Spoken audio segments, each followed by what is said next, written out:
Hi everyone, I'm Judy and this is Judy's Take. So today I'm going to be talking about the Trump and Biden first debate. So it was kind of crazy. Uh, Basically, Trump just talked and talked and talked and argued more with Chris Wallace than anything else. But just wanted to talk about a few of that's in general. So I just wanted to talk about a few of the details. So it started with them getting asked about the SCOTUS nomination. And um, Trump obviously started with his whole, elections have consequences. And that's why, they have the Senate and they should, it's his right to nominate whoever he wants. And Biden talked about how, well, voting's already started, so you should let the people voting decide. And honestly, that's just BS on Trump and the Republicans. It's major hypocrisy. And I've said this before to my friends. They don't care. The Republicans don't care that they sound like hypocrites, but they just want to push this through. And um, Trump already said that he wants to push this through just in case it goes to the courts, so that he can have the upper hand and staying in power. And to me, honestly, basically, he wants to discard a lot of people's votes. And it's really like he's doing all this because, he sees the writing on the wall. Like his poll numbers have consistently been lower than Joe Biden's. And so there's a real possibility that he might lose, So when he feels like that, he starts doing it's rigged, it's this, it's that. So, anyways, that wasn't any different. Um, and then Joe Biden talked about how, well, he wanted to Trump wants to get rid of the ACA, Affordable Care Act, and strip insurance, women's rights, pre-existing conditions, um, basically like all that stuff that RGB fought for all her career. You got this new chick, Amy Coney Barrett, who basically is one of those super uber religious women who are subservient to men. Basically, she is everything the opposite of what RGB stood for. And then they are trying to strike down, like they're in court right now trying to strike down the Affordable Care Act, trying to get rid of it.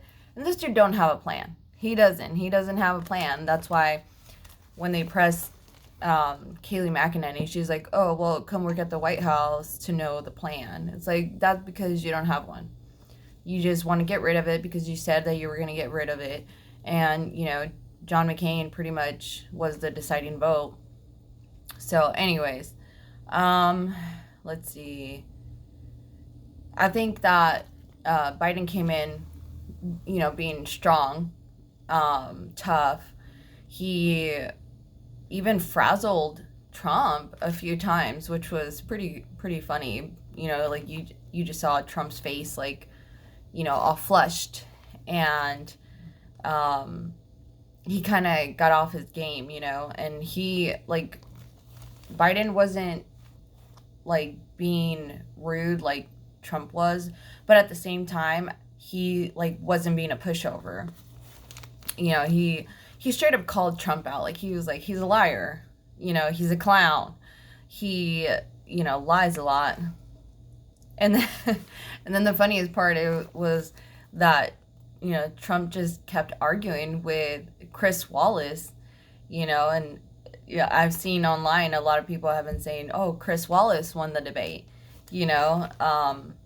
yeah, what I thought was interesting with that whole thing, with exchange between Trump and Chris Wallace, was like, if you guys noticed, did you notice that like Chris Wallace was talking to him as if he was like talking to a child? He was like, Mr. President, your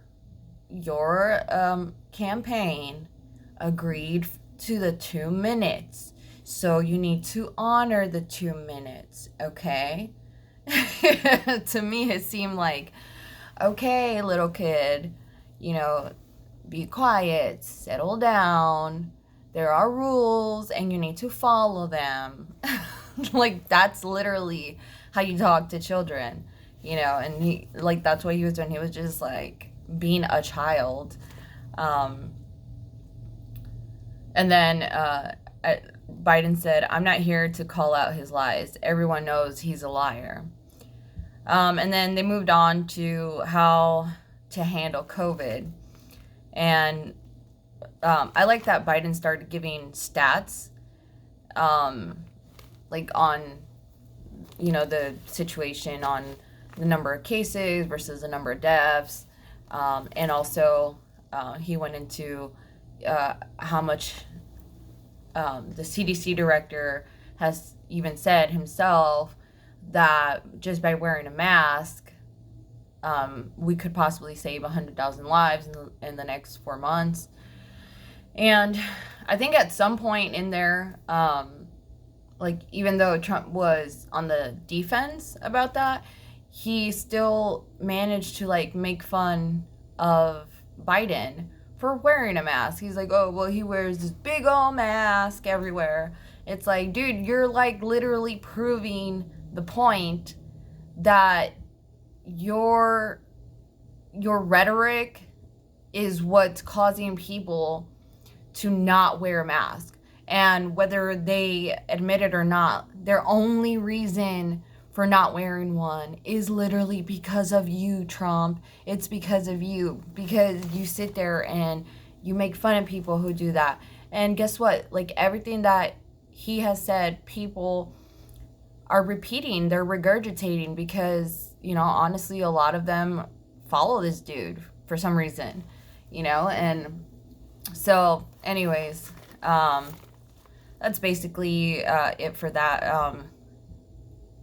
Then Biden said, it is what it is. Like, that's what Biden was saying, like, that's what Trump had said, like, it is what it is. And he's like, no, it is what it is because you are who you are. And I thought that was a good jab that he gave there.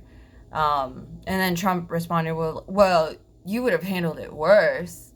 And it's like, okay, you still don't have a plan. Like, that was the point. Like, how would he have handled it worse? Like, he actually had a plan. He actually has a plan, He was like, Biden was like, mask matter. And then Trump was like, people say the opposite. And he's like, Biden was like, nobody serious says the opposite. And he was like, Trump was like, oh, well, Fauci did at the beginning of this. And it's like, yeah, because they didn't even know, like, what was what at the beginning of this. Like, this is a brand new thing, so I don't know. It just reinforced, honestly, for people who may be worried about COVID, and, possibly trying to listen to Trump and what he has to say. Honestly, this didn't do anything, because he just keeps going on his same thing. Like, he has to keep it up now, no matter what. And, yeah, honestly, it's just going to kill more people. That's what it's going to do. And then they moved on to talking about how much Trump paid in taxes. Federal income tax is $750. And then Trump was like, oh no, like, I paid millions. And it's like, okay, well, we don't know that, do we? So we have to base it off of the information that we are getting. Oh, and then Trump, Biden was like, okay, we'll eliminate. Uh, said that Trump is going to eliminate, or no, he will eliminate the Trump tax exemptions for corporations. Let's see. And then he was like, Chris Wallace asked him, that, with your plans that you're talking about increasing taxes. And Biden responded with, yeah, it's going to increase taxes. But The Economist has actually said that it's going to actually bring down, what did he say? Create jobs or whatever. And honestly, if you've been paying attention to the economy, if you've been paying attention to economics, you know that what Biden is talking about is really, it's not radical. It's not. Like, I don't know if you guys know yet, but, like, the wealth doesn't trickle down. It really doesn't. Like, corporations have gotten greedy, and like, for example, like this COVID, for example, like, they made billions of dollars, and yet there's so many people that are unemployed. There's so many people that are becoming homeless now. They can't pay their bills. They're getting kicked out. Their rent is due now. Their mortgages are due, and basically they're basically becoming homeless. And so what you see at the top is not reflective of the majority of the country. And it's even truer now with this pandemic than it ever was even before. So basically Trump talks about the economy in the stock market, and it's like, dude, that's just rich people sitting there, like, what I call it monopoly money. They sit there and they play their little games, and they play Monopoly, and they trade their monies back and forth, back and forth, back and forth. It's like they mean almost nothing. They're not reflective of regular people, the regular people that Joe is talking about. And then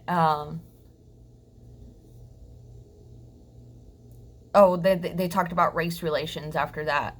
And Trump, kind of hit him on, oh, well, you've been a politician for, 40 plus years, and, nothing has changed, blah, blah, blah, blah. And he's like, Biden responded with, well, we never reached race equality, but we never walked away from it like Trump has, and I would take it a step further. I don't think that Trump has just walked away from it. Like, he stokes race relations, division, honestly. Like, he stokes this stuff. And if you don't believe me, you just had to listen for a few minutes longer, where they called on Trump to condemn white supremacists and, homegrown little terrorist wannabe groups, like the Proud Boys. They told him, say right now to stand down, and he didn't. Like, they sat there and they kept pressuring him, both Chris Wallace and Biden. Biden was like, say it. And Trump sat there, and this dude thought about it, okay? He thought about it, and then he said, yeah, stand back and stand by. Really? Stand by for what, dude? Like, what the hell is that supposed to mean? And, obviously, the Proud Boys, they knew what it was supposed to mean. It was a dog whistle at them. And, almost instantly they put it on, their social media and stuff, the stand back and stand by. And, that should really be worrisome to people of color, because basically Trump said, basically he was condoning a race war. And trust and believe that if he wins, there's going to be race wars all over this country. And if you don't think that, you haven't been paying attention.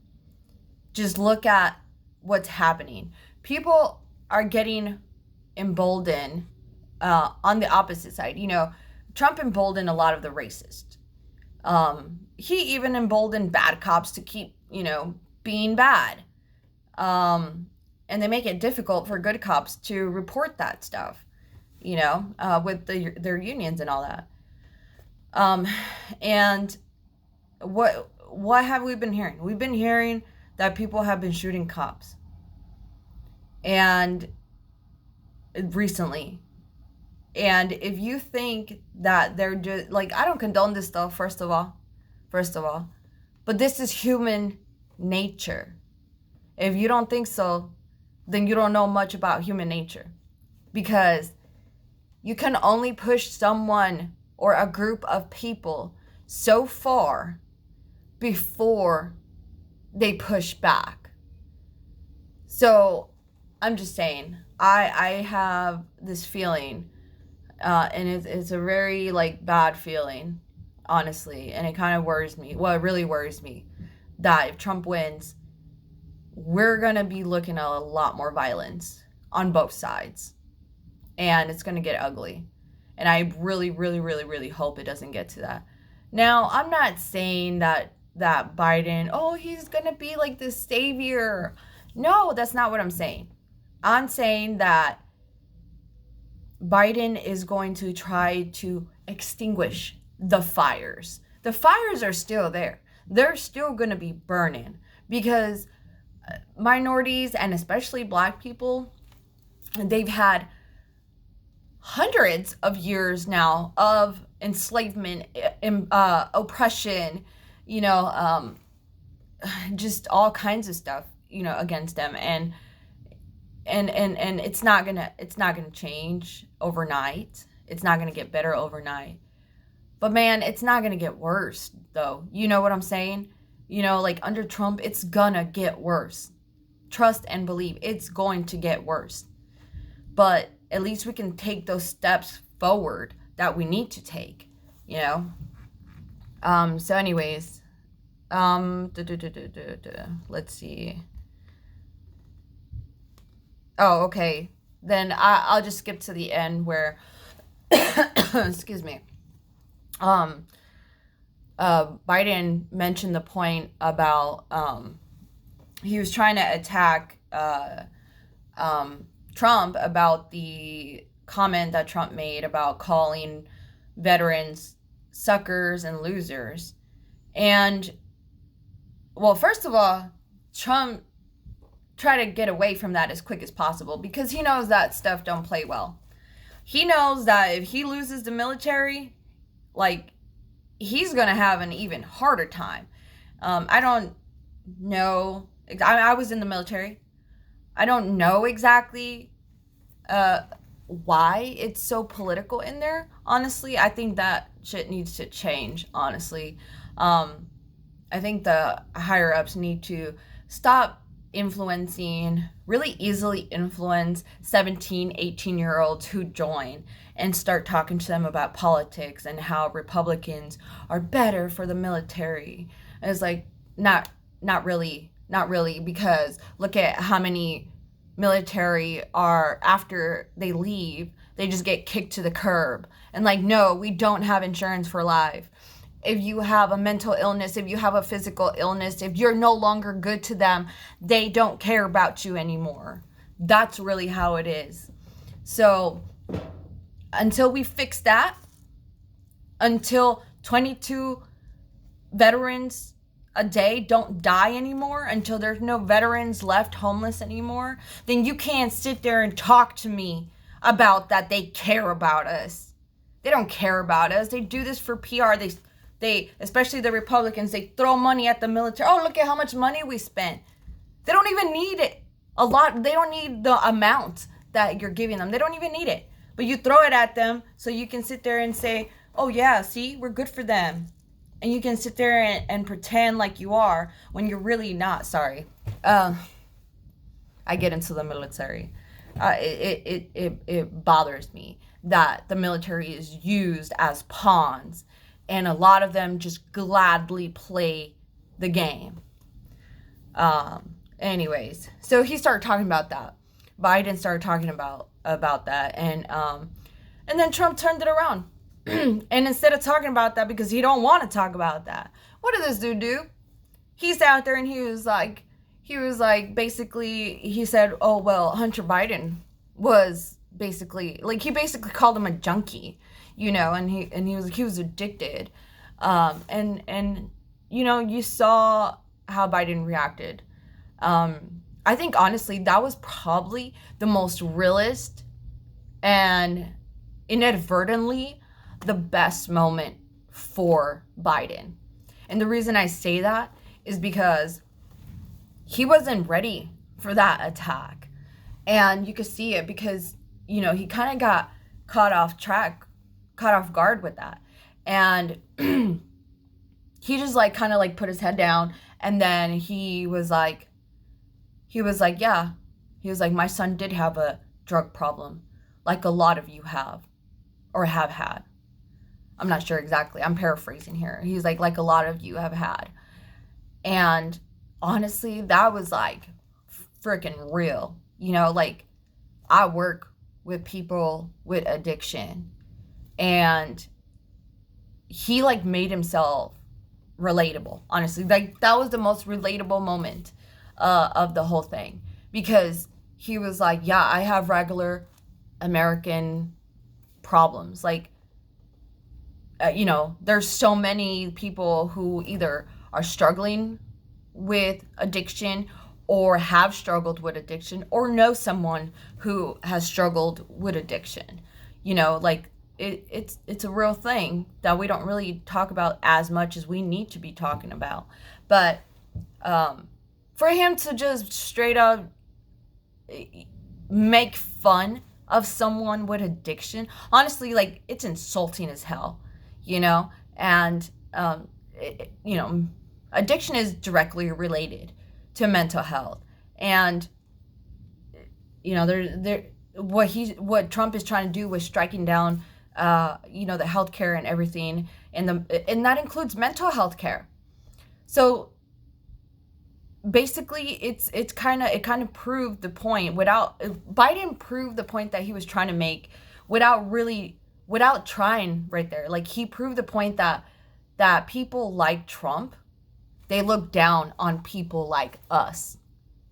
And that's fact. They look down on people who have struggled. They look down on people who maybe had their whole lives torn apart. You know, they don't sit on gold-plated toilets.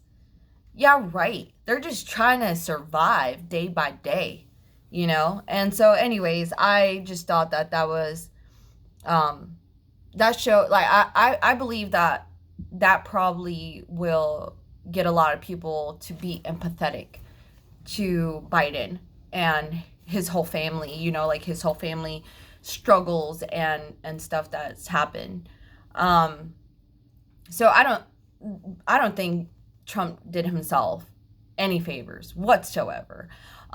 You know, everybody knows that Trump is childish, but honestly, it was like full force last night. And it was, I think, like, I like to sit back and watch the debates, you know, like, acting as if I'm truly an independent, well, not, I am independent, but if I was truly not, what is the word I'm looking for? Like, I'm truly not sure, undecided. I'm truly undecided about who I'm going to vote for, you know, and I just wanted to really hear both sides. Like, I sit back and I watch it that way, you know, like, I just want to hear both sides. I want to hear it unfiltered, you know. I don't want to hear what this news site or that news site or these people on Facebook or Twitter or whatever. I don't want to hear what they have to say about these candidates. I want to hear them for myself. You know, like I try to picture somebody like that. And I sit back and I'm like, if I was sitting there trying to actually listen to them and make my decisions, like I would straight up be annoyed as hell at the fact that Trump just talked and talked and talked and talked and interrupted and interrupted and interrupted and was arguing just for the sake of arguing, you know. I think he thinks that that makes him look strong, like a strong leader, but it doesn't. It makes him look like a child. And honestly, that's all he did. Like he made himself look worse today. And I don't know if his campaign is going to change up the wording or actually condemn the white supremacists and the Proud Boys and all those other groups that are like, you know, basically homegrown terrorists. I don't know if they're going to. I wouldn't hold my breath. I wouldn't, you know, they probably won't. Like it plays well for them, you know. Well, at least with their base, it plays well. I don't think that they're gaining any more ground. And honestly, one of the things, I just want to end with this. One of the things that I've noticed, I don't think anyone else has noticed this. Maybe you have, I don't know, but I haven't heard it. You guys remember when Trump first started running in 2015 or whatever? Like everything this guy would say, all the crazy things that he would say, nothing would stick, you know, like nothing. Like this guy, to the dismay of many people, he was like Teflon, dude. Like everything just ricocheted off of him. And what I've noticed over the past year or so, ever since the primaries for this election started, you know, I have made my pitches about why Joe Biden was going to win the primaries. And, you know, I was right. And one of the things that I noticed is, to the dismay of many, like, very progressive people, Joe was like Teflon. Like, everything, like, every gaffe that he made wasn't a big deal. They wanted to make it a big deal, but it really wasn't a big deal. And, like, nothing is sticking to him. Like literally everything's like doop, doop, doop, ricocheting off of him. And what I've noticed is that things are actually sticking on Trump. You know, like it all started with him actually getting impeached. It's like, yeah, he didn't get convicted or whatever, but he got impeached. Like that's a big deal. He's like what, the third I think president to get impeached.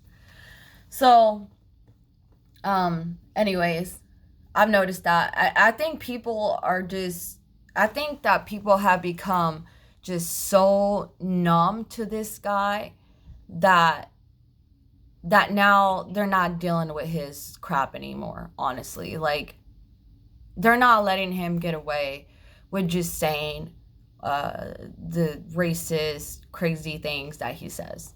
And honestly, I think he's in trouble. But saying that though, with that said, vote. Don't forget to vote. You can sit there and say my vote doesn't matter, but you and millions of people say the same thing.